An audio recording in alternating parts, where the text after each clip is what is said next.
அனுப்பணும், யாரை பூமிக்கு அனுப்பணும், யார் மகனை அனுப்பணும், எந்த நாட்டுக்கு அனுப்பணும், இதெல்லாம் பெரிய கம்ப்யூட்டர், அங்கே ஒரு பெரிய கம்ப்யூட்டர், பெரிய ஆஃபீஸ் நிர்வாகம் இயங்கி கொண்டு இருக்கிறது. உங்களுக்கு யாரும் தெரியாது. கடவுள் இல்லைன்னு சொல்லலாம் முட்டாள்கள்.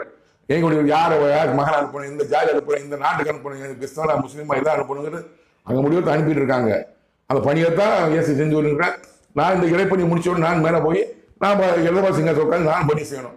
அப்பாவுடைய ஒத்துழைப்படி நானும் இயேசு கிறிஸ்துவும் பணி செய்யணும். கீழே ஆயிரக்கணக்கான லட்சக்கணக்கான தூத்துக்குடி சிறைகள் இருப்பாங்க. இதுதாங்க பரமண்ட ரகசியம். இதை இன்று தெளிவாக இல்லை 2008 முதல் கடவுளை கூட இருக்கேன். நான் கிட்டத்தட்ட 17 ஆண்டுக்கு பிறகு என்னோட கடவுள் பேசியிருக்கிறார். இது உண்மை உண்மை உண்மை நம்புங்கள்.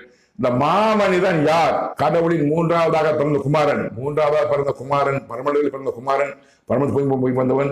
இவன் யார் என்பதை உலக ஜனங்கள் தெரிந்து கொள்ளும் காலம் விரைவில் வரும். காத்திருங்கள், விரைவில் இந்த மாதம் தெரிந்து கொள்வீர்கள். நன்றி, வணக்கம்.